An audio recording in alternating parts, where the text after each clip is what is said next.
कहानी शुरू होती है एक ऐसे वीरान टापू से जहां जमीन से ज्यादा डर हवा में फैला हुआ था। ये टापू सांपों से भरा हुआ था और यहाँ 4 दोस्त अक्सर एक ही मकसद से आते थे, पैसे कमाने के लिए। उनका काम था खतरनाक सांपों को पकड़ना और फिर उन्हें बेच देना। उस दिन भी वो इसी उम्मीद में यहाँ पहुंचे थे कि कोई बड़ा शिकार हाथ लगेगा। टापू पर पहुंचते ही उन्होंने एक पुराना लेकिन आजमाया हुआ तरीका अपनाया। एक मुर्गे की टांग में मजबूत रस्सी बांधी गई और उसे जमीन के अंदर बनी एक संकरी सुरंग में धीरे से डाल दिया गया। उनका मानना था कि जैसे ही कोई बड़ा अजगर या पायथन उसे निगलने की कोशिश करेगा, वो रस्सी खींचकर सांप को बाहर निकाल लेंगे। कुछ देर तक सब शांत रहा, फिर अचानक रस्सी में जोर का खिंचाव महसूस हुआ। सैनथियाओ, जो सबसे आगे खड़ा था, ने पूरी ताकत से रस्सी खींची, लेकिन अगले ही पल रस्सी टूट गई। यही वो पल था जब उसके चेहरे पर मुस्कान नहीं, डर साफ दिखाई देने लगा। उसे यकीन हो गया कि सुरंग के अंदर कुछ बहुत बड़ा है। बिना ज्यादा सोचे उसने फैसला किया कि वो खुद अंदर जाएगा। उसने साथियों से कहा कि जैसे ही वो इशारा करे, सब मिलकर उसे बाहर खींच लेना। बात खत्म होते ही सैनथियाओ सुरंग के अंदर उतर गया। अंदर का नजारा देखकर उसकी सांस अटक गई। वहाँ सच में एक विशाल सांप था और उसने झट से उसे पकड़ भी लिया। लेकिन तभी उसे एहसास हुआ कि ये सुरंग जितनी बाहर से दिखती है, अंदर से उससे कहीं ज्यादा फैली हुई है। अजीब सी आवाजें, सन्नाटा और घुटन, सब कुछ खतरे का संकेत दे रहा था। घबराकर उसने जोर से चिल्लाकर साथियों को उसे बाहर खींचने का इशारा किया। बाहर खड़ा अरबिंग, जो भारी भरकम शरीर वाला आदमी था,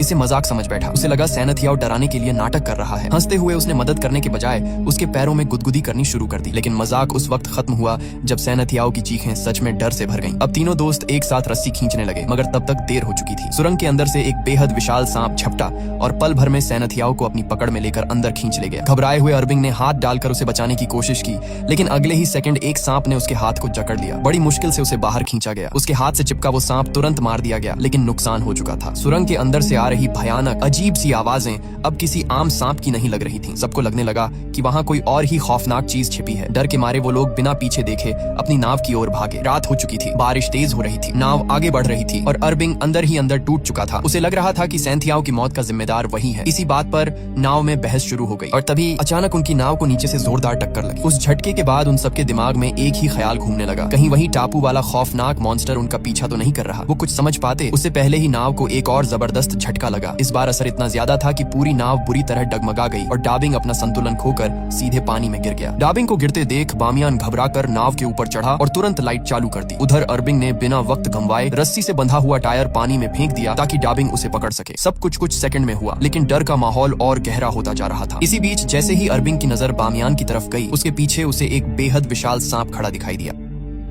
अगले ही पल वो सांप वहां से गायब हो गया, जैसे पानी में घुल गया हो। इससे पहले कि कोई कुछ कर पाता, उसी सांप ने पानी में गिरे डाबिंग पर हमला कर दिया और पल भर में उसकी जान चली गई। अरबिंग ने हिम्मत जुटाकर भाले से उस सांप पर वार करने की कोशिश की, लेकिन वो सांप आम नहीं था। उसने पलटकर इतना जोरदार हमला किया कि अरबिंग हवा में उछल गया और जमीन पर गिरने से पहले ही उस सांप का शिकार बन गया। अब नाव पर सिर्फ बामियान बचा था। उस विशाल सांप का आकार देखकर उसका डर हद से ज्यादा बढ़ चुका था। वो कांपते हुए सांप से रहम की भीख मांगने लगा और बार बार कहने लगा कि अगर उसकी जान बख्श दी गई तो वो कभी भी दोबारा सांप नहीं पकड़ेगा। लेकिन सांप नहीं रुका। वो नाव पर चढ़ता हुआ उसकी ओर बढ़ने लगा। तभी बामियान की नजर नाव में रखे एक कैमरे के पास पड़ी कुछ अजीब सी चीजों पर गई। वो सांप के अंडे थे। असल में वही वजह थी जिसकी वजह से वो विशाल सांप इस नाव तक पहुंचा था। अपने अंडों को देखते ही वो और आक्रामक हो गया और अगले ही पल बामियान की भी जान चली गई। कुछ दिनों बाद कहानी एक नई जगह पर पहुंचती है। एक औरत घबराई हुई हालत में शेन नाम के एक आदमी को अपने घर की तरफ ले जा रही थी। शेन एक पेशेवर स्नेक रेस्क्यूअर था। उस औरत के घर में एक खतरनाक सांप घुस आया था, इसलिए उसने मदद के लिए शेन को बुलाया था। घर के अंदर कदम रखते ही शेन की नजर कुछ सांप के अंडों पर पड़ी। पूछने पर पता चला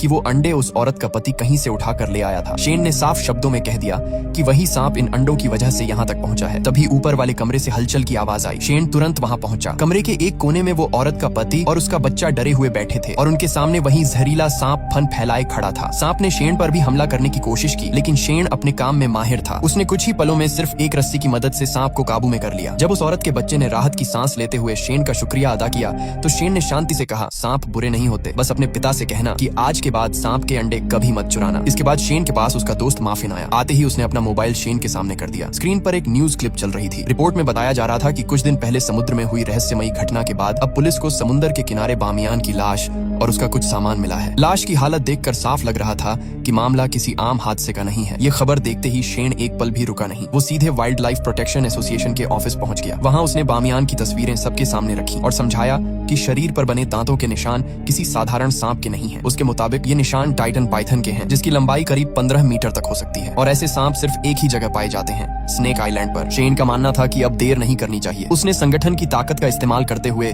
सरकार से स्नेक आइलैंड को नेचर रिजर्व घोषित करने की अपील करने की बात कही, लेकिन वहीं मौजूद एनवायरमेंट प्रोटेक्शन डिवीजन की सीनियर अधिकारी जाओ ने उसकी बात काट दी। उसका कहना था कि इंटरनेशनल स्नेक ऑन ऑर्गेनाइजेशन के रिकॉर्ड के मुताबिक इस तरह के विशाल सांप धरती से लगभग 58 साल पहले ही विलुप्त हो चुके हैं। शेन ने बहस करने के बजाय सबूत सामने रख दिया। उसने बामियान के कैमरे से रिकॉर्ड की गई आखिरी वीडियो चलाई। वीडियो में साफ तौर पर उस विशाल टाइटन पाइथन की झलक दिखाई दे रही थी। जैसे ही वीडियो खत्म हुई, कमरे में कुछ पल के लिए सन्नाटा छा गया। सबकी आंखें हैरानी से खुली रह गईं। अब हालात बदल चुके थे। सबने फैसला किया कि जाओ खुद शेन के साथ स्नेक आइलैंड जाएगी और सच्चाई का पता लगाएगी। लेकिन रवाना होने से पहले जाओ को एक और चौंकाने वाली बात पता चली। शेन सिर्फ एक स्नेक रेस्क्यूअर नहीं था, वो पहले फौज में रह चुका था और साथ ही उसे स्नेक किंग के वंशज के रूप में भी जाना जाता था। उधर दूसरी तरफ कहानी एक नए मोड़ पर पहुंचती है। एक बड़ी रियल एस्टेट कंपनी का मालिक पैन 4 वीरान द्वीपों को टूरिज्म प्रोजेक्ट में बदलने की तैयारी कर चुका था। इन्हीं द्वीपों में स्नेक आइलैंड भी शामिल था। पैन इस प्रोजेक्ट में पहले ही भारी पैसा लगा चुका था और अब वो किसी भी कीमत पर पीछे हटने को तैयार नहीं था। इसी मकसद से वो जिन नाम के एक शख्स से मिलने पहुंचा, जो ब्लैक मार्केट में सांपों को पकड़कर बेचने के लिए जाना जाता था। पैन को पता था कि अगर इस टापू से सांपों का खात्मा करना है तो उसे जिन जैसे लोगों की ही जरूरत पड़ेगी। पैन ने जिन के सामने सोने की कुछ ईंटें रखी और साफ शब्दों में कहा कि किसी भी हाल में शेन को रोका जाना चाहिए। अगर शेन ने ये साबित कर दिया कि उस टापू पर सच में टाइटन पाइथन मौजूद है तो उसके पूरे टूरिज्म प्रोजेक्ट में लगाया गया पैसा मिट्टी में मिल जाएगा। जिन ने बिना ज्यादा सोचे जवाब दिया कि वो ऐसी हालत पैदा ही नहीं होने देगा। अगले ही दिन शेन, जाओ और उनका दोस्त माफिन एक नाव के जरिए उसी खतरनाक टापू की तरफ निकल पड़े। सफर के दौरान शेन ने दूरबीन से आसपास का जायजा लिया तो उसकी नजर दूर एक दूसरी नाव पर पड़ी। ध्यान से देखने पर उसे जिन अपने गुंडों के साथ उसी दिशा में जाता दिखाई दिया। उसी पल शेन समझ गया कि जिन और पैन के बीच डील हो चुकी है। टापू पर पहुंचते ही जिन ने अपने आदमियों से वहां रुकने का पूरा इंतजाम करवाया और तुरंत टाइटन पाइथन को पकड़ने की योजना बनाने लगा। सब कुछ उनके कंट्रोल में लग रहा था, लेकिन तभी हालात बदलने लगे। जिनका आदमी मुताऊ थोड़ी दूरी पर शौच के लिए गया था, वहीं पास में बंधा उसका कुत्ता अचानक जोर जोर से भौंकने लगा। उसे झाड़ियों में कुछ अजीब सा महसूस हो रहा था। अगले ही पल कुत्ता अपनी रस्सी तोड़कर उन्हीं झाड़ियों में भाग गया और फिर वापस नहीं लौटा। ये देखकर मुताऊ के दिल में डर बैठ गया, लेकिन असली खौफ तब सामने आया जब उसने महसूस किया कि कोई बेहद भारी चीज तेजी से उसकी तरफ बढ़ रही है। कुछ ही देर बाद मुताऊ लड़खड़ाता हुआ वापस टेंट्स की तरफ पहुंचा। उसकी हालत देखकर साफ लग रहा था कि उसके साथ कुछ बहुत गलत हुआ है। उसी वक्त उसके पीछे से एक विशाल कोबरा भी बाहर निकल आया। वही कोबरा मुताऊ की इस हालत की वजह था। कोबरा को देखते ही वहां अफरा तफरी मच गई और सब लोग जान बचाकर भागने लगे, लेकिन तभी वो कोबरा एक आदमी के सामने फन फैलाकर रुक गया। माहौल इतना तनावपूर्ण था कि अगर वो आदमी जरा भी हिलता तो उसकी मौत तय थी। तभी पास के एक टेंट से एक लड़की और 2 आदमी बाहर निकले जो आपस में भाई बहन थे। हालात कितने भी खतरनाक क्यों न हो, उन्होंने फैसला खेल के जरिए करने का किया। उन्होंने रॉक पेपर सीजर खेलना शुरू किया और तय हुआ कि जो जीतेगा वही उस विशाल कोबरा को पकड़ेगा। ये खेल हॉन्ग नाम के आदमी ने जीत लिया। हॉन्ग इस काम में इतना माहिर था कि उसने बिना वक्त गंवाए कोबरा को काबू में किया और कुछ ही सेकंड में उसे एक बैग में बंद कर दिया। इसके बाद उसने वो बैग जाकर सीधे जिन को सौंप दिया। इसी दौरान शेन भी अपने साथियों के साथ वहां पहुंच गया। आते ही उसने जिन से साफ कहा कि उस कोबरा को तुरंत छोड़ दिया जाए। बातों बातों में माहौल गर्म हो गया। थोड़ी बहस के बाद जिन ने तंज भरे अंदाज में कहा कि अगर शेन उसकी पकड़ से वो कोबरा वाला बैग छीन ले तो वो उसे ले जा सकता है। अगले ही पल हालात हाथापाई तक पहुंच गए। शेन का फौजी बैकग्राउंड यहाँ साफ नजर आ रहा था। उसकी चालें तेज और सटीक थीं। कुछ ही पलों में उसने जिन को काबू में कर लिया और कोबरा वाला बैग अपने हाथ में ले लिया। अपने बॉस को हारता देख जिन के गुंडों ने तुरंत शेन, माफिन और जाओ पर हथियार तान दिए। माहौल पल भर में और खतरनाक हो गया, लेकिन जिन ने हाथ उठाकर उन्हें रोक दिया। उसने सबको पीछे हटने का इशारा किया। भले ही वो ये लड़ाई हार चुका था, लेकिन उसके चेहरे से साफ लग रहा था कि असली खेल अभी बाकी है। उधर शेन और उसके साथी उस कोबरा को सुरक्षित तरीके से आजाद कर देते हैं। इसके बाद वो पूरे इलाके में घूम घूम कर टाइटन पाइथन की मौजूदगी के सबूत इकट्ठा करने लगते हैं। देखते ही देखते रात गहरी हो जाती है और बारिश भी शुरू हो जाती है। तेज बारिश से बचने के लिए शेन उन्हें उस पुराने कॉटेज में ले जाता है जिसे कभी उसके दादाजी ने अपने हाथों से बनाया था। ये जगह अब सुनसान थी और जंगल के बीच बिल्कुल अलग थलग खड़ी थी। जैसे ही वो लोग कॉटेज के अंदर कदम रखते हैं, हवा में सड़ी हुई मछली जैसी तेज बदबू फैल जाती है। इस बदबू ने शेन को चौकन्ना कर दिया। उसे अंदेशा हो गया कि शायद टाइटन पाइथन हाल ही में यहाँ से गुजरा है। तीनों सावधानी से कॉटेज का मुआयना ही कर रहे थे कि तभी उनकी नजर एक कोने पर पड़ी। वहाँ एक आदमी की लाश पड़ी हुई थी। ये दृश्य देखते ही माफिन और जाओ की हालत खराब हो गई। डर और सन्नाटे ने पूरे कॉटेज को अपनी गिरफ्त में ले लिया। जब शेन ने उस लाश को ध्यान से देखा तो उसके चेहरे का रंग उड़ गया। वो किसी और की नहीं बल्कि बामियान के दोस्त अरबिन की लाश थी। शरीर की हालत देखकर जाओ ने तुरंत बता दिया कि उसकी मौत किसी आम हमले से नहीं हुई बल्कि उसे जिंदा निकला गया था। ये साफ तौर पर सांप का काम था। शेन ने तय किया कि जैसे ही नेटवर्क मिलेगा वो पुलिस को अरबिन की लाश के बारे में सूचना देगा ताकि उसका सही तरीके से अंतिम संस्कार हो सके। इसके बाद कॉटेज की दीवार पर उनकी नजर पड़ी जहाँ एक बड़ा सा छेद बना हुआ था। तीनों ने मिलकर उस छेद के सामने भारी सामान लगा दिया ताकि कोई भी सांप अंदर न घुस सके। थोड़ी देर बाद जाओ कपड़े बदलने चली गई और शेन सबके लिए खाना बनाने लगा। लेकिन कपड़े बदलते वक्त जाओ को अजीब सा एहसास हुआ जैसे कोई उसे छुपकर देख रहा हो। उसने आसपास नजर दौड़ाई मगर कुछ दिखाई नहीं दिया। डर को नजरअंदाज करते हुए वो वापस शेन और माफिन के पास आ गई। खाने के बाद माफिन को शेन के दादाजी के एक पुराने संदूक से एक तस्वीर मिली। उस तस्वीर में साफ तौर पर टाइटन पाइथन दिखाई दे रहा था। उधर शेन और जाओ को फिर से किसी की मौजूदगी महसूस होने लगी। जब शेन ने दरवाजा खोलना चाहा तो पता चला कि दरवाजा बाहर से बंद किया गया था। उसी वक्त माफिन की नजर अरबिन की लाश पर डाले कपड़े पर गई। उसके नीचे कुछ हिल रहा था। डर के मारे उसकी आवाज तक नहीं निकल पा रही थी। शेन ने हिम्मत करके कपड़ा हटाया तो नीचे एक जहरीला सांप फुफकार रहा था। शेन ने तुरंत उसे पकड़कर दूर फेंक दिया लेकिन खतरा अभी खत्म नहीं हुआ था। दूसरे ही पल एक और सांप ने माफिन को काट लिया। हालात हाथ से निकलते देख शेन ने आग का इस्तेमाल किया और दोनों सांपों को पीछे हटने पर मजबूर कर दिया। उसने अपने बैग से जहर का एंटीडोट निकाला ताकि माफिन को बचाया जा सके। लेकिन तभी छुपे हुए जिन के आदमी ने पीछे से आकर शेन को इंजेक्शन मार दिया। कुछ ही सेकंड में शेन का शरीर सुन्न होने लगा। वो हिल भी नहीं पा रहा था। उसी पल दोनों जहरीले सांप फिर से उनकी तरफ बढ़ने लगे। उधर बाहर जिनका ही एक आदमी जाओ को जबरदस्ती खींचकर कॉटेज से बाहर ले आया।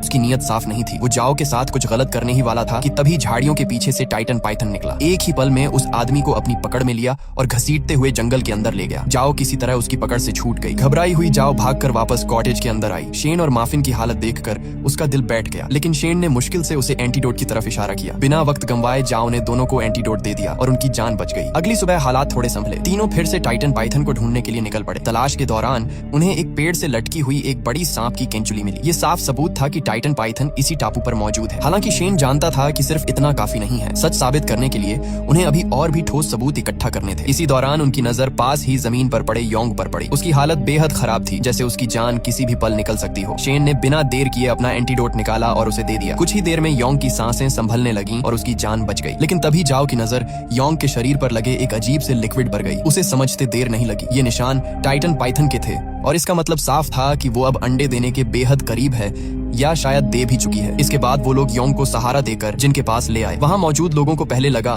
कि योंग की ये हालत शेन की वजह से हुई है। माहौल तनावपूर्ण हो गया लेकिन तभी योंग को होश आया और उसने साफ शब्दों में बता दिया कि उस पर हमला शेन ने नहीं बल्कि टाइटन पाइथन ने किया था। सच्चाई सामने आते ही जिनका रवैया बदल गया। अपने भाई की जान बचने पर उसने शेन को ढेर सारा सोना देने की पेशकश की लेकिन शेन ने साफ मना कर दिया। उसने कहा कि उसने योंग की जान पैसों के लिए नहीं बचाई। शेन ने जिनसे कहा कि अगर वो सच में एहसान मानता है तो सारे पकड़े हुए सांपों को आजाद कर दे और इस टापू को छोड़ दे। लेकिन जिन किसी भी हाल में पीछे हटने को तैयार नहीं था। काफी बहस के बाद शेन ने एक और रास्ता सुझाया। उसने कहा कि अगर जिन उसे कीमत चुकाना ही चाहता है तो बदले में उसे एक गाड़ी दे दे। थोड़ी देर सोचने के बाद जिन मान गया। उसने शेन को गाड़ी दे दी। इसके बाद शेन, जाओ और माफिन वहाँ से निकल पड़े। गाड़ी में जाते वक्त जाओ ने चिंता भरे लहजे में कहा कि उसके हिसाब से टाइटन पाइथन अब तक अंडे दे चुकी होगी। अगर वो अंडे जिनके हाथ लग गए तो हालात और भी बिगड़ सकते हैं। पाइथन के बच्चों के बचने के चांस वैसे ही बहुत कम होते हैं। उसने साफ कहा कि उन्हें वो अंडे अपने साथ ले जाने होंगे। इस टापू पर टाइटन पाइथन की मौजूदगी साबित करने के लिए इससे बड़ा और ठोस सबूत कोई हो ही नहीं सकता। चलती गाड़ी में शेन ने आखिरकार जाओ को अपनी सच्चाई बता दी। उसने कहा कि वो स्नेक किंग फैमिली का वंशज है और सांपों की हिफाजत करना ही उसका असली मकसद रहा है। उसके दादाजी हमेशा कहते थे कि टाइटन पाइथन आज भी इस दुनिया में मौजूद है लेकिन शेन ने कभी इस बात को गंभीरता से नहीं लिया। बामियान की मौत के बाद जब उसने उस पाइथन की रिकॉर्डिंग देखी तब उसे अपने दादाजी की बातों पर यकीन हो गया। शेन ने साफ कहा कि वो चाहता है सरकार इस टापू को नेचर रिजर्व घोषित करे ताकि लालच में आकर लोग यहाँ न आए और अपनी जान न गंवाएं। वो लोग अभी बात कर ही रहे थे कि अचानक गाड़ी के सामने से टाइटन पाइथन गुजर गया। इतना करीब कि सबकी सांसें थम गईं। बिना वक्त गंवाए शेन ने गाड़ी मोड़ी और उसका पीछा शुरू कर दिया ताकि इस बार पक्के सबूत के तौर पर उसकी वीडियो रिकॉर्ड की जा सके। लेकिन तभी अचानक सामने से एक दूसरी गाड़ी आकर रास्ता रोककर खड़ी हो गई। उसमें जिनका गुंडा खोंग अपनी बहन के साथ था। दोनों को लग रहा था कि उनके भाई की मौत के पीछे शेन का हाथ है। बात करने की बजाय उन्होंने सीधे हमला कर दिया। काफी देर तक जबरदस्त हाथापाई चलती रही। आखिरकार शेन ने खोंग को बेहोश कर दिया और माफिन ने उसकी बहन को काबू में कर लिया। इसके बाद उन्हें एहसास हुआ कि जाओ कहीं दिखाई नहीं दे रही। बिना देर किए दोनों उसे ढूंढने निकल पड़े। उधर जाओ अकेले ही टाइटन पाइथन का पीछा करते करते उसकी गुफा तक पहुंच चुकी थी। उसने देखा कि पाइथन गुफा से बाहर निकल चुका है। हिम्मत जुटाकर जाओ ने टॉर्च जलाई और नीचे झांका। गुफा के अंदर उसे कई बड़े बड़े अंडे दिखाई दिए। यही वो सबूत था जिसकी उसे तलाश थी। पाइथन के बाहर होने का फायदा उठाकर जाओ रस्सी के सहारे नीचे उतर गई और अंडों को करीब से देखने लगी। लेकिन तभी उसे एहसास हुआ कि पाइथन वापस लौट रहा है। घबराकर उसने तुरंत एक अंडा अपने बैग में डाला और ऊपर चढ़ने लगी। उसी पल किसी ने नीचे से उसका पैर पकड़ लिया। वो वही आदमी था जिसने पहले कॉटेज के बाहर उसके साथ गलत करने की कोशिश की थी। टाइटन टाइटन पाइथन ने उसे निगल तो लिया था, लेकिन वो किसी तरह जिंदा बच गया था और अब बदले की आग में जल रहा था। उसने चिल्लाकर कहा कि अगर वो मरेगा तो जाओ को भी साथ लेकर मरेगा। इसी पल जाओ को याद आया कि टाइटन पाइथन की तलाश के दौरान उसने एक सांप से थोड़ा सा जहर निकालकर अपने पास रख लिया था। उसने तुरंत वो जहर निकालकर उस आदमी की आंखों में डाल दिया। दर्द से तड़पता हुआ वो आदमी जोर जोर से चीखने लगा। जाओ ने मौका पाकर खुद को संभाला और रस्सी के सहारे ऊपर चढ़ गई। तड़पते हुए उस आदमी से एक अंडा नीचे गिरकर टूट गया और उसने जाओ की रस्सी पकड़कर बाहर निकलने की कोशिश भी की, लेकिन तभी टाइटन पाइथन गुफा में वापस आ चुका था। अपने टूटे हुए अंडे को देखकर वो बेकाबू हो गया। अगले ही पल उसने उस आदमी को अपनी ताकतवर पकड़ में लिया और उसे वहीं खत्म कर दिया। गुफा के अंदर गूंजती उस दहशत भरी आवाज के साथ जाओ समझ चुकी थी कि असली खतरा अब शुरू होने वाला है। गुफा से जान बचाकर भागती हुई जाओ जैसे ही जंगल के बाहर निकली, रास्ते में उसे शैन और माफिन मिल गए, लेकिन राहत की सांस लेने का मौका भी नहीं मिला था कि पीछे से टाइटन पाइथन की भारी सरकती हुई आवाज आने लगी। शैन और माफिन ने देर नहीं की, जाओ को झटपट गाड़ी में खींचा और जान बचाकर वहां से भागने लगे। गाड़ी के अंदर माहौल तना हुआ था। शैन की आंखें जाओ पर टिकी थीं। उसने धीमी लेकिन सख्त आवाज में पूछा कि क्या वह डीएनए सैंपल के अलावा कुछ और तो नहीं लाई। जाओ ने बिना झिझक झूठ बोल दिया, मगर शैन को यकीन नहीं हुआ। उसे साफ समझ आ रहा था कि पाइथन यूं ही पीछा नहीं कर रही। माफिन ने जब जाओ का बैग खोला तो सच सामने आ गया, पाइथन का अंडा, वही अंडा जिसे जाओ ने चोरी से गुफा से उठा लिया था। शैन ने चेतावनी दी कि अगर यह अंडा वापस नहीं रखा गया तो वे तीनों की मौत तय है, लेकिन जाओ किसी कीमत पर अंडा छोड़ना नहीं चाहती थी। उसने अचानक चाकू निकालकर माफिन के गले पर रख दिया और शैन को गाड़ी तेज चलाने का हुक्म दिया। कुछ दूरी पर जाकर जब पाइथन पीछे छूट गई, जाओ गाड़ी से कूदकर भाग निकली, लेकिन वह ज्यादा दूर नहीं जा पाई थी कि जिन और उसके लोग उसे घेर चुके थे। यही खुलासा हुआ कि जाओ भी किसी मिशन पर थी। उसे टाइटन पाइथन का अंडा लाने का कॉन्ट्रैक्ट मिला था और इसी वजह से वह शैन के साथ इस टापू पर आई थी, जिनके आदमी शैन और माफिन को भी पकड़कर गाड़ी से बाहर ले आए। शैन ने आखिरी बार समझाने की कोशिश की, मगर जिनको सिर्फ पाइथन चाहिए था। उसने तीनों को बांध दिया और शैन व माफिन को एक कंटेनर में बंद कर उनके ऊपर खून उड़ेल दिया ताकि उस खूंखार सांप को चारे के लिए बुलाया जा सके। खून की गंध ज्यादा देर तक छुपी नहीं रह सकती थी। थोड़ी ही देर में पाइथन वहां पहुंच गई। कंटेनर के अंदर शैन ने हिम्मत दिखाई और चालाकी से अपनी और माफिन की रस्सियां खोल दी। दोनों किसी तरह बाहर निकलने ही वाले थे कि जिन ने सीसीटीवी पर सब देख लिया और बाहर से कंटेनर का दरवाजा बंद करवा दिया। वे फिर से फंस चुके थे। यह सब जाओ देख चुकी थी। उसने भी अपने हाथ खोल लिए और उन्हें बचाने के लिए दौड़ पड़ी। जिनके गुंडे उसके पीछे पड़ गए, लेकिन उसने यौन के गले पर चाकू रखकर उसे बंधक बना लिया और मौका मिलते ही कंटेनर के ऊपर चढ़ गई। अब खेल पूरी तरह बदल चुका था। जाओ ने बिना एक पल गंवाए कंटेनर के ऊपर बनी छोटी सी खिड़की खोल दी। अंदर फंसे शैन और माफिन ने किसी तरह पाइथन से बचते हुए बाहर छलांग लगाई और सीधे जिन और उसके लोगों पर टूट पड़े। हालात पूरी तरह बेकाबू हो चुके थे। होंग शैन पर भारी पड़ रहा था और उसे मारने ही वाला था, लेकिन तभी अचानक टाइटन पाइथन ने उसे दबोच लिया और देखते ही देखते उसका काम तमाम कर दिया। उधर माफिन भी बुरी तरह पिट रहा था। जैसे ही उसे मौका मिला, उसने कंटेनर का दरवाजा खोल दिया और अंदर कैद पाइथन को बाहर छोड़ दिया। बस फिर क्या था, पूरा इलाका युद्ध का मैदान बन गया। लोग जान बचाकर भागने लगे। पाइथन ने जिन के भाई योंग को भी अपना शिकार बना लिया। जिन पागल हो गया और इसके लिए सीधे शैन को जिम्मेदार ठहराने लगा। गुस्से में आग बबूला जिन लकड़ी काटने वाले बड़े ब्लेड से शैन पर टूट पड़ा। शैन की जान जाते जाते बची जब आखिरी पल में माफिन ने जिन को धक्का देकर गिरा दिया। इसी अफरा तफरी में जाओ अंडा उठाकर सीधा नाव की तरफ भागी। वह किसी भी कीमत पर इस टापू से निकलना चाहती थी, लेकिन नाव तक पहुंचने से पहले ही जिन वहां आ गया और उसने जाओ को बुरी तरह पीट कर अधमरा कर दिया। फिर जैसे ही उसने नाव स्टार्ट की, शैन और माफिन भी वहां पहुंच गए। जिन ने तुरंत जाओ के गले पर चाकू रख दिया और दोनों को नाव से उतरने को कहा, लेकिन जाओ ने अचानक उसके हाथ पर काट लिया। गुस्से में जिन ने चाकू उसकी पीठ में घुसा दिया। तभी शैन ने आग बुझाने वाला यंत्र उठाकर जिन पर फेंका और उससे भिड़ गया। इस बार भी जिन शैन को मारने ही वाला था, लेकिन माफिन ने फिर से उसकी जान बचा ली। तभी शैन की नजर नाव के पास आती उस विशाल पाइथन पर पड़ी। उसे समझ आ गया कि अगर अंडा वापस नहीं किया गया तो कोई नहीं बचेगा। आखिरकार उसने अंडा लौटाने का फैसला कर लिया, लेकिन तभी जिन चाकू लेकर पाइथन के सामने खड़ा हो गया। अगली ही पल वह भी उस खूंखार सांप का शिकार बन चुका था। पाइथन ने अपना अंडा उठाया, शैन, माफिन और जाओ की तरफ एक बार देखा और बिना किसी और नुकसान के वहां से लौट गया। इतनी तबाही और मौत के बाद जाओ टूट चुकी थी। उसने शैन से अपनी बेवकूफी के लिए माफी मांगी और उसकी जान बचाने के लिए शुक्रिया अदा किया। अब उसे समझ आ गया था कि कुछ चीजें लालच से नहीं, समझदारी से संभाली जाती हैं। सब कुछ शांत हो चुका था, मगर जाओ के मन में अभी भी एक सवाल घूम रहा था। उसने शैन से पूछा कि क्या अब भी उनके पास इतना सबूत बचा है कि इस टापू को नेचर रिजर्व घोषित कराया जा सके। शैन ने बिना कुछ कहे अपने पास रखी वह पुरानी तस्वीर निकाली। वही तस्वीर जो उसके दादाजी ने कभी उस विशाल पाइथन की खींची थी। वही आखिरी सबूत था जो इस जगह को दुनिया से बचा सकता था। लेकिन शैन ने हल्की सी मुस्कान के साथ कहा कि अगर किसी चीज को सच में बचाना हो तो उसे दुनिया की नजरों से दूर रखना ही बेहतर होता है। यह कहकर उसने वह तस्वीर भी समुद्र में उछाल दी। तस्वीर पानी में डूबती चली गई और उसी के साथ यह कहानी भी खत्म हो गई। अगर तुम्हें यह कहानी पसंद आई हो तो वीडियो को लाइक जरूर करना, और अगर तुम इस चैनल पर नए हो तो चैनल को सब्सक्राइब कर लो, क्योंकि यहाँ ऐसी ही दिलचस्प और रोमांचक कहानियां मिलती रहती हैं। तो फिर मिलते हैं अगली इंटरेस्टिंग वीडियो के साथ। तब तक के लिए टाटा और गुड बाय।